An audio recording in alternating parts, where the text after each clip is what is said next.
Good morning, good afternoon, good evening, whenever you get to join me and wherever you are. I'm Dr. Jan. This is Russell Institute of Learning Sidebar Education.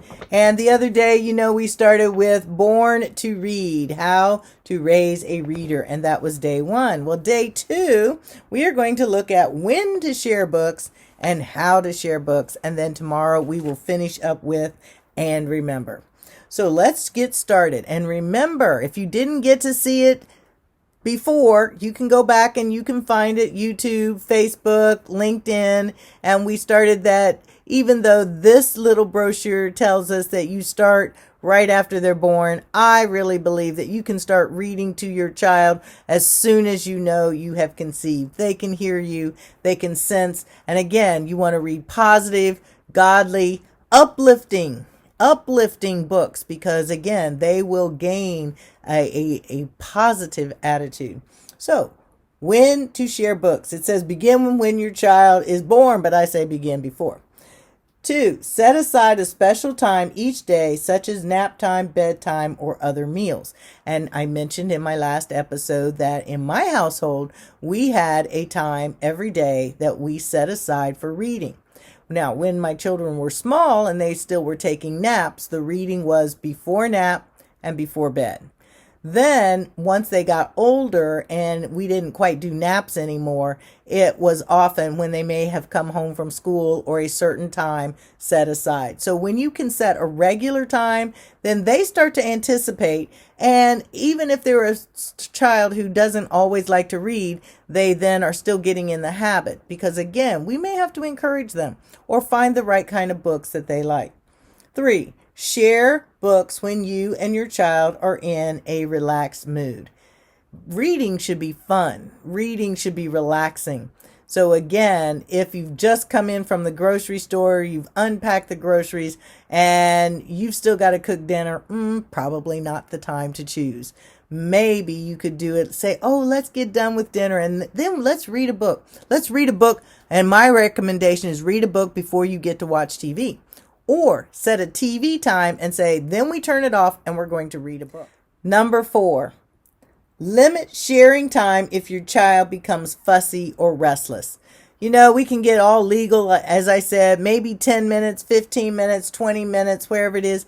But we never want to make it so that it becomes so regimented that our child is fussy, and especially the younger they are.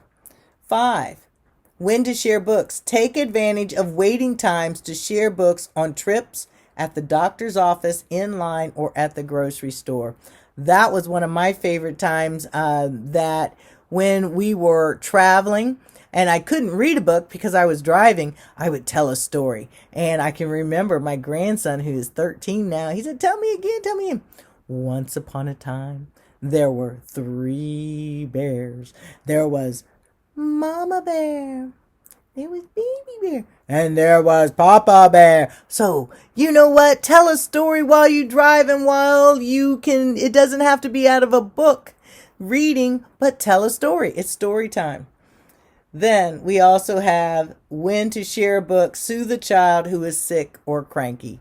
Sometimes just sitting in your lap after they were hurt or any time is a great time to read a book. Let's just read a couple pages.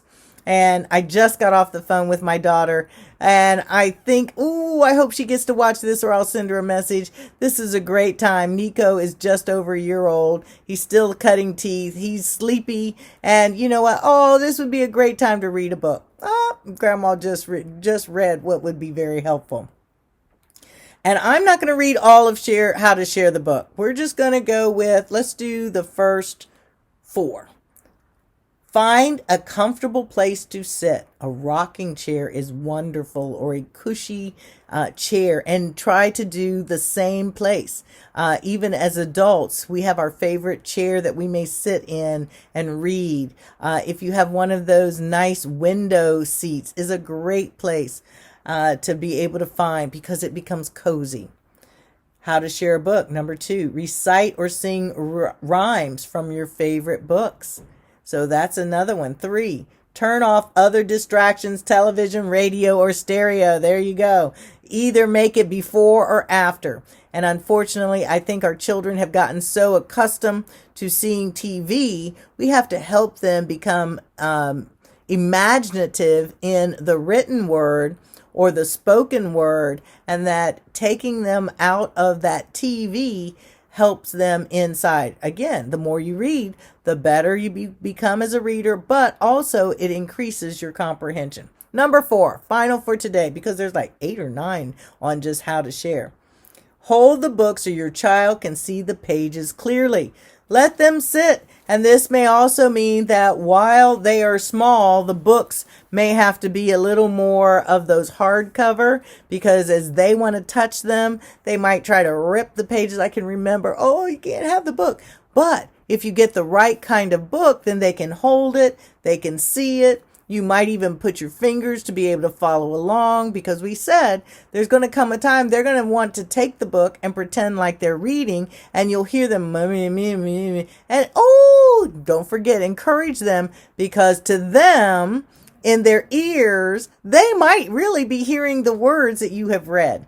So we are wanting to encourage our children to be readers, and we want to do it as a family time and reading together.